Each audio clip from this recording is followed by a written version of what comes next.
guys, this is Comic Uno, and yes, I am doing a review for The Amazing Spider-Man. I am doing a review right after the movie, but this probably won't be posted on Saturday. We saw like 11 o'clock movie because we wanted my whole family to see it because I was extra. Me and Luke were. You can watch that video, hour-long video of our extra experience. So check that out. I'll probably annotate it on this video. But yeah, so we were extra in the movie, so I brought my family, some of my friends came. So we went to see the movie at like 11. And so that's the point. It's on like Sunday afternoon because I don't want to post this at like 3 o'clock in the morning. But I did want to talk about it when it was fresh in my mind. And yeah, I saw the first movie with my family also. Usually I don't really see that many movies with my family. We were, at that time, like we went to Disney World and I wanted to see Amazing Spider-Man. So we went to see that and then we saw the second one. And so the second one going into it is about, Peter just broke up with Gwen, but it's complicated. We don't know if they're really together or not.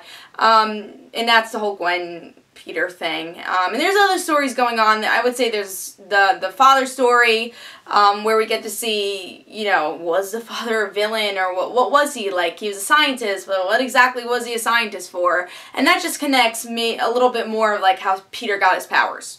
That's kind of connecting that story. And it's connected to Oscorp, but not really connected to the Green Goblin thing that much, so I don't know. But yeah, then we get to see Harry. He is getting the same disease as his father. His father just passed away, and now he needs a cure. And the cure was the Goblin Serum, but really wasn't because his face turned ugly, and we know what the Goblin Serum does. So he becomes the Green Goblin in this movie. Also, just gonna say, I haven't really said that many spoilers, but there will be spoilers in this review. But yeah, and then we get to see Electro as Max. So he's this regular guy who doesn't have friends. He thinks his friend is Spider-Man, which I thought was, kind of adorable, but it was interesting. I did like that. So we get to see Max. He just wants friends, and he gets electrocuted, and since it's in Oscorp, well, crazy things happen there, and he becomes Electro, and we get to see Harry Osborn and Electro team up, and that's it. They just team up and fight Spider-Man because they all have their own vendettas against Spider-Man. And then we get to see Gwen wants to help.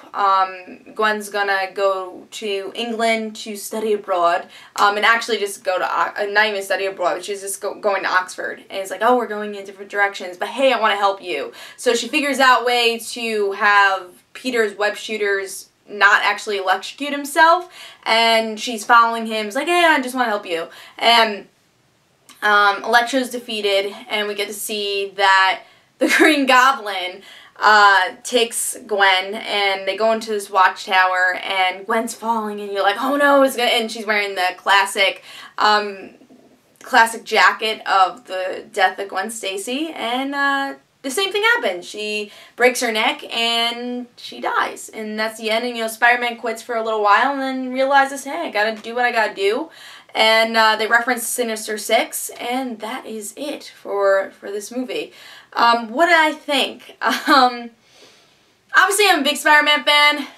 As you guys know, I'm a humongous Spider-Man fan, so I was really looking forward to this movie, and I was in the movie, so I was really looking forward to it also. I am so torn with it. I really liked Peter. I really did. I like Andrew Garfield as Peter. I love the humor of this movie, and I think that really hit everything. I really love the humor, and I didn't think it was too overbearing. I was actually talking to my friend Luke, who saw the movie with me, and he also said, like, Iron Man 3 was very overbearing with humor, but this had the right amount of humor, but a right amount of emotions also. I like Gwen Stacy. I think Emma Stone does a pretty good job with Gwen Stacy, because we haven't seen Gwen Stacy on screen either, so I think she does a good job at that. They have really good chemistry. Obviously, they're going out now, Andrew Garfield and Emma Stone, so I think their chemistry is great on screen. I think she plays a good Gwen Stacy. I like Sally Field as Aunt May here. I think she had one really good emotional moment when she confesses about Peter's father. I did like that emotional moment, but then Peter just says, oh, Meg, tell me what happened. I think that would have been a perfect moment to say, hey, Mom, tell me what happens. And they kind of left that. I'm like, oh, you could have said Mom. Because that's happened in the comics before where he's like, no, Mom, like, what's going on? So, and that's happened a couple of times. Sometimes, most of the time it'll be Aunt May, but sometimes he does say Mom. So I think that would have been a really emotional moment, but he doesn't even say Aunt May, he just says May, and I'm like, oh, that feels more distant than anything. But yeah, Aunt May, she was cool, but she kind of complained the whole movie. It's like, Peter, don't do this, Peter, don't do that. There wasn't that warmness that we usually get with Aunt May, that I think we got more with the Tobey Maguire movies. I didn't feel that as much, but I love Sally Field. I think she does a cool Aunt May, but the script was a little weird for her. But I did love that emotional moment. So, yeah, I really liked Emma Stone. Again, I like Gwen Stacy. I love the attitude of Andrew Garfield. I think he played a great Spider-Man. But the stories were all over the place in this movie. I'm gotta just confess this, Harry Osborn, I just did not like him at all in this movie. I remember the trailer came out, I had this really weird vibe, and I had the same vibe in this movie. It's just so weird not seeing Norman as Green Goblin, and just seeing Harry kill Gwen, which I'll get to the death scene, but, I don't know, he left a bad taste in my mouth. He overacted a lot during the movie. He, you know, they didn't really do the Goblin Serum as I wanted them to. It was like, oh, he's sick, let's do I feel like that he wasn't crazy enough. He wasn't psychotic like I think we really saw with the first Spider-Man movie, when I think did a little bit better, because the first Spider-Man movie, the Tobey Maguire movie, said, hey, like, he's going crazy, and that really is Green Goblin. He's a psychotic character. But then, yeah, they have their, you know, changing of the face, the physical aspect of it also. But having Harry do that, and the way they said, oh yeah, well, Peter's friends with Harry, it's like, yeah, 10 years ago we were friends, and now we're buddy-buddy now. And it was just so weird. It was so forced the way they became friends in this movie. It's so hard because I don't want to compare it to Tobey Maguire's movies, but it's hard because, like, James Franco was a great Harry Osborn, and then we have this Harry, and he wasn't that good. So, and not saying, I wish that they could combine the Tobey Maguire movie and Andrew Garfield's, you know, the Andrew Garfield movie, and that could be, like, the best Spider-Man. Because Andrew Garfield, I think, plays an awesome Spider-Man, and then I love the story that we get to see with the Sam Raimi films. So I wish they'd just combine that, and that would be, like, the best. That would be my Peter on screen. But here, the stories are just so generic, and Electro's like, well, I love Spider-Man. Tell you the truth, I really like what Jamie Foxx did in the beginning, and it's like, oh yeah, like, obsessed with Spider-Man. And then he became Electro. It's like, well, I just want to defeat Spider-Man. And then the fight scene, I couldn't even concentrate on because there was all these flashing lights, and I was getting a headache. And I'm like, if someone like has seizures, honestly, I feel like they would because of all the flashing lights. I mean, going back to like Kick-Ass, I remember one of the scenes I don't like is that Hit Girl scene where it's all these lights going. I just couldn't concentrate. My eyes hurt. My mom was watching this movie, and she's already getting migraines because of the flashes of this fight, and I couldn't concentrate on it. But stuff that I think went smoothly was the swinging scenes that I loved. I love the swinging scenes here. But again, the fighting scenes, I didn't see this epic battle that I wanted to. It was just too flashy. I just was really upset with that. And gang, let's get to the Gwen Stacy scene. I liked what they did. I think the emotion was there. I really think, again, I think Andrew Garfield did a great job with this movie. And that's one thing I actually really liked about the movie, was Andrew Garfield. And again, and Emma Stone. I think she did a good job too.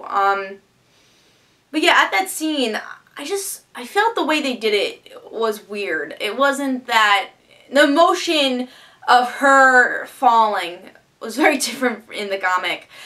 You know, the way that it's like, Electro's done, alright, let's bring Green Goblin in, is just like too many villains. Pick one.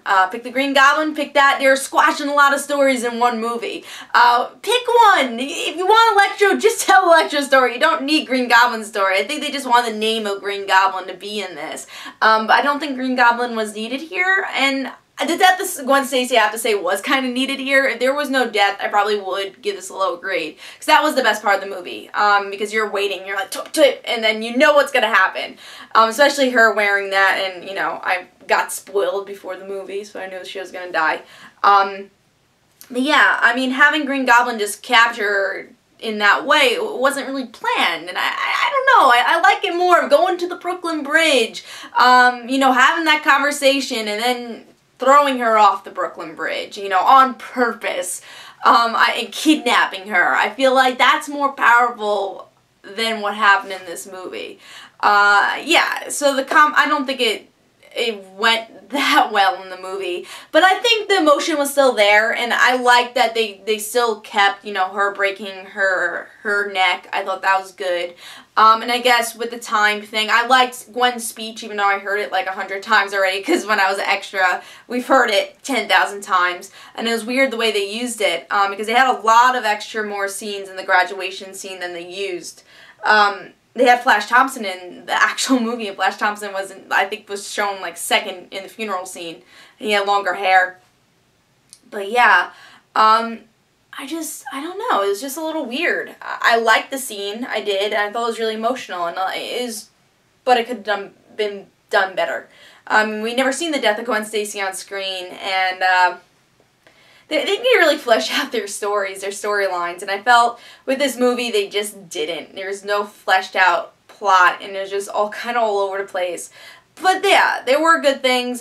Again, I think the humor, I really love that, you know, the Spider-Man theme song. I loved how Spider-Man reacted with the kids. I like that they're setting up for the Sinister Six, but if there was 2 villains here that they couldn't even juggle, how are they going to juggle 6 of them? So I gonna give this 3 stars. Didn't think it was horrible at all. I thought it was like good and definitely gave me my attention. But Captain America was better. I thought Spider-Man's my hero, but I don't even love Captain America that much. I like Captain America better. I thought the thing is with Captain America, I thought they didn't really flesh out the character that much, but the plot was really good. And then with Spider-Man, I thought they fleshed out the character, but the plot was not. It was all over the place. So yeah. And then the special effects were good, but they didn't utilize it that great. I gotta give it 3 stars, and I think that's because I'm such a hardcore Spider-Man fan that I was a little disappointed. You know, I've been waiting for this movie for a while, and it had good elements, but yeah, it was a little bit jumbled throughout the whole movie. So I'm gonna give it 3 stars. I was a little disappointed. I still think you should see the movie, but do you have to rush out of the theater to see it? No, I don't think you do. I think you could wait for Blu-ray and watch this, which is really sad to say, but I think you can. I love the X-Men scene in the end, though. I'm so looking forward to X-Men. I really hope that doesn't disappoint me. I don't think it will. I think that has a little bit more plot and a lot more going on. I hope it's going to have a first-class feel to it, and that's coming out in a couple of weeks, so I will have a review for that. But please tell me in the comments below what you thought about Spider-Man. Did you like her? Did you feel the same way? Storyline's a little jumbled, and it just didn't execute as well as you thought it would.